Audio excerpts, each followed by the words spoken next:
for me personally, having my own personal brand and really being out there allows me to really build a tribe of consumers who are ride or die with me when we experience things like COVID. They want to double down and make sure that they're supporting us so that we can survive, because if we can't survive, their lives are affected because they can't buy our stuff, and we are such an integral part of their lives. So I appreciate the opportunity to have my brand and myself out there, because I can be transparent. I can talk to them just like they're my friends, and they appreciate that. Customers are very able to tell when someone's being authentic and when they're not. When school ended and it was like, okay, well, what next? And I had been working on empowerment plan, like moonlighting between classes, and I had to make the decision whether or not to do it. I didn't think I was the right person. Like, no one in my family had ever started a business. No one in my family had, like, I don't even know anybody that had. I certainly didn't have the money or the network or connections that I knew. Like, you hear stories most of the time of entrepreneurs. They're like, oh, I had a loan. I got money, like $100,000 from this person. It was just, but it was so hard. I'm like, really? Really? How hard really was it? You know, it's just those things you hear from people, but I never heard somebody like me or a lot of like my friends or the kids that I went to school with. So it was interesting. Like, I was my biggest barrier in the beginning of like, I don't know what I'm doing. I shouldn't be the one doing this. I don't know how to, like, I had to learn how to sew to do this. Like, it wasn't that I had all those things. And I think sometimes those experiences that we have uniquely equip us to help change that trajectory, like actually help to make change. Like, had I not grown up the way that I did, I wouldn't take that back in a million years. That gave me these skills to do what I'm doing now. I think people are really interested in your story, like your personal story.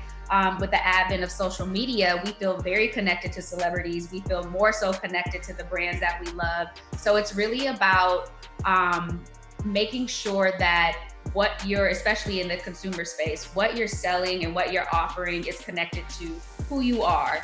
And like you said, it's about building a tribe. It's about people being able to feel good about supporting whatever you're doing. If it's in the nonprofit space, Veronica, you touched on your backstory, like people care about that. And people care about accountability more so than ever, because we have now cancel culture. So you have to really stand behind and be who you say you are.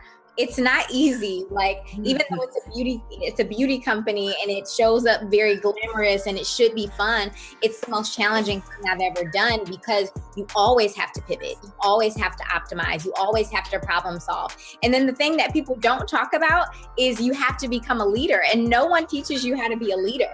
You know, anyone can be a CEO, but it takes work, it takes discipline, it takes a lot of personal and professional development to become like a true leader, where you can have people who trust your vision. So being an entrepreneur is largely about solving someone else's problem, because it's not necessarily about you. It's always bigger than you. That's how you get to building a sustainable business, by solving larger problems and really having a truly large vision that can impact the world around you. Instagram, I think that has been the greatest thing, and it's a good thing and a bad thing, because on social media, when we post stuff, you're really just posting the positive. You're not necessarily posting all the struggle, and I think that's what you guys were talking about, where it gets a little difficult when you're trying to start off on your own and you're like, oh, I'm having all these problems, but when I look at these celebrities, they don't have problems, but, you know, or these entrepreneurs, these business people, but it's not true. Like, it's just social media is, you know, it's kind of like give and take, but I feel like for me, it gave me a voice. You know, I was able to build a platform by myself. I've never had to work for a company. I don't work for any newspaper, no anything. And I've been able to freelance my way around and have my own platform and my own outlet. And through that, a lot of other women, I've inspired them and helped put them in positions to have jobs and do stuff. And I think it's really cool that through social media, we're able to not only connect with each other, but to help inspire other people.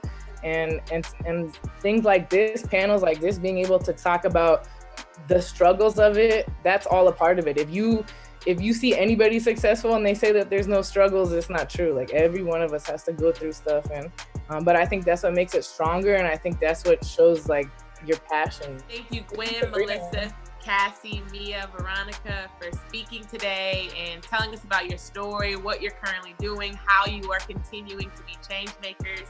We just appreciate all of you for tuning in for 4 weeks straight. We made it, y'all. The virtual Girls Dream Big series. We did it.